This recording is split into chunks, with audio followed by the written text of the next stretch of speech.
If there was a tier list for the skills that are going to be the most helpful in your life, speaking well and confidently would be high S tier. Those who can speak well make more money than those who don't.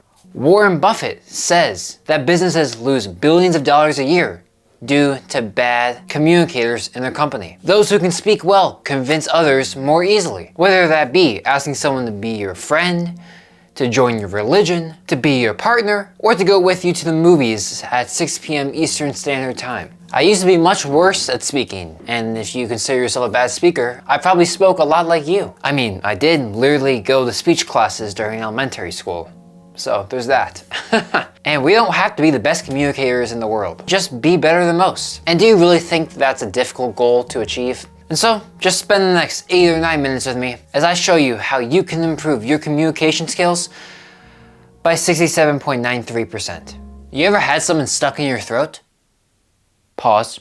What I mean is when you're getting ready to speak and you just feel something down here just stopping you from saying that next word, to say what you gotta say. You just get overrun with anxiety and it just shuts you down.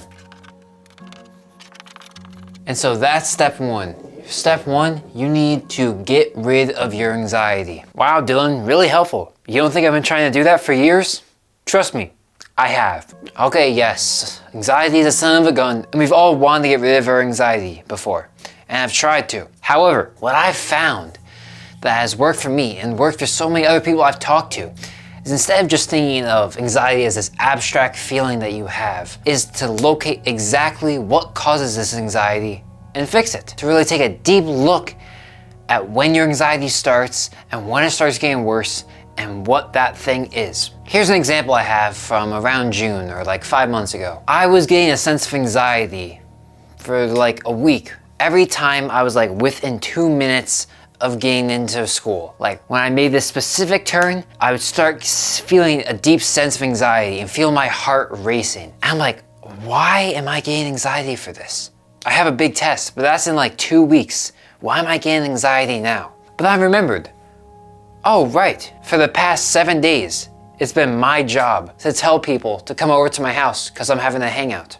And something about that man has just always given me a deep sense of stress. I don't know what it is, they could be my best friends for 10 years and still I get a pit every time I ask, hey, what are you doing this day? I'm actually wondering if you want to hang out. Oh man, it's like I'm asking them out, but I'm not asking them out.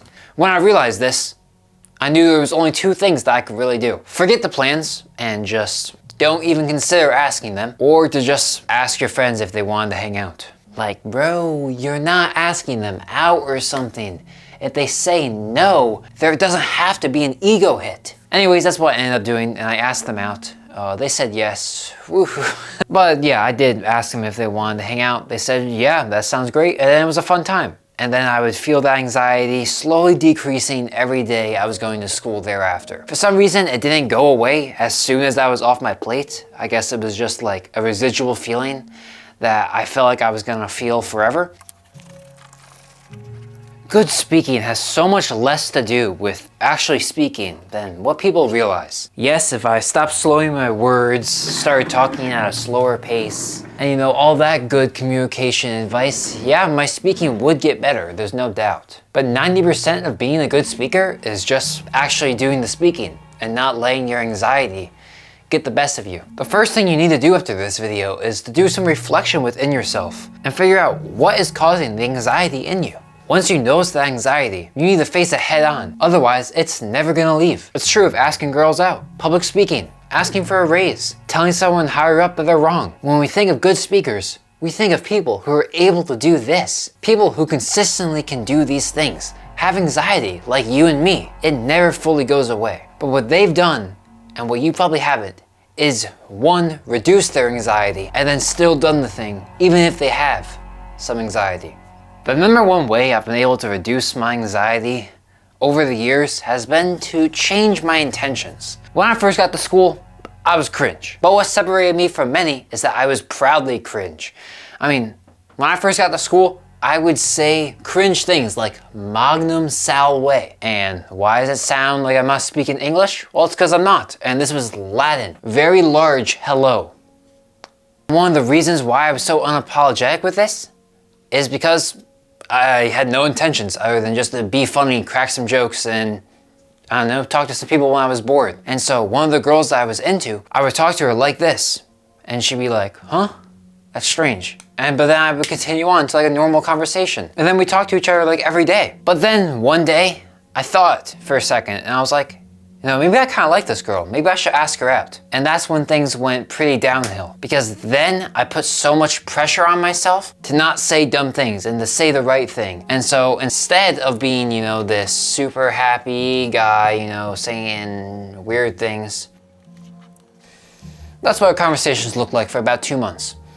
After I talked to this girl every single day for the past 4 months to that point.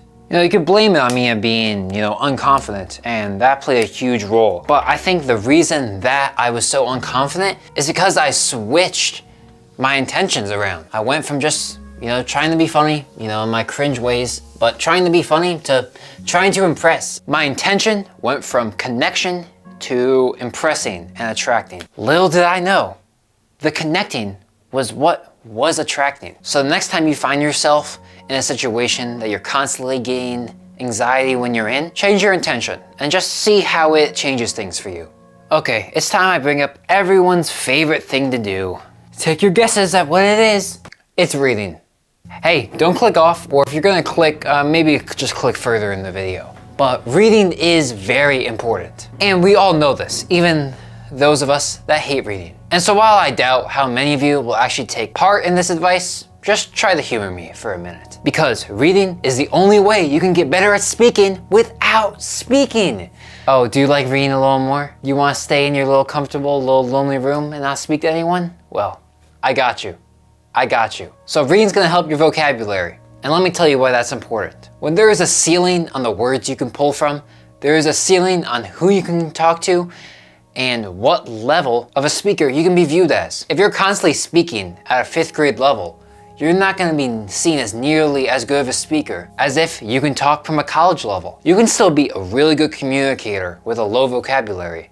I think they did a study and it's like Donald Trump speaks at like a 3rd grader's level. But he is nearly universally seen as being less charismatic of a speaker than Barack Obama, who speaks at a much higher level. People are just more impressed and are willing to listen to you more when you can pull from beautiful, articulate words from the English language. And reading is how you learn these new words. As long as you make sure that when you see a big word that you don't understand, you look up what it means right then and there. It's one of the reasons I like my Kindle so much, because if there's a word that I don't understand hugely, I just double click the word and it gives me a definition right then and there. Because when I was reading Matthew, Mark, Luke, and John, there was definitely some words that I did not know, and it was very helpful to understand what shout and what exactly ye means, not that ye. Your self-perception changes how good of a speaker you are. If you're striding out of the house thinking you're Timothy, you're more likely to speak better. If you get clothes that fit nice, get a clean cut, get good sleep, start going to the gym, keep acne on the low, and all that, you're gonna feel more confident. And a confident speaker is a better speaker most of the time. If you couldn't tell yet, I've got pretty bad acne. But it hasn't always been this way, and it's been an ebb and flow process over the last 6 years. And I can tell you with assurance, during the periods where I've had lower acne, I've definitely felt like a more confident speaker, and I've seen the communication benefits that come alongside with that. During those times, I was a lot better at asking my friends to go watch a movie with me at 6 p.m. Eastern Standard Time. Lastly, be a YouTuber. Hey, if you don't want to speak out in public, speak to yourself in a camera. It may feel like I'm speaking to you, but to me, right now, I'm looking at my camera lens and sometimes at myself over here, and I'm speaking out loud. I mean, I'm just in my room. I mean, I can hear my dad and my sister talking downstairs. I mean, that's making me feel a little less weird, but other than that, I mean, it's just me, myself, and I. And so, just making some YouTube videos can really help your speaking. I mean, I've definitely not perfect at speaking, like I've said before, but I'm so much better at speaking now than how I was 2 years ago. And I give a lot of that credit to my time being a YouTuber and having to be in a room speaking for 20, 30 minutes at a time. And also the process of having to watch yourself back in your editing, you're able to pick up on a lot of things that you normally wouldn't pick up on because you're in the active process of speaking. Like there'd be so many times when I'd slur my words and it looked like I didn't even notice in my recording. And now I'm just so much more mindful of those because of my time editing. So basically, become a YouTuber, but stay on my niche. You got it? Now, I ask you to exit your full screen, scroll down, and hit that subscribe button. I really enjoyed making this video a lot, so I can guarantee you more videos just like this one in the future. Now, don't forget to find the root of your anxieties, read some books, and think better. Now, go put the tips in this video to work. See you in the next one.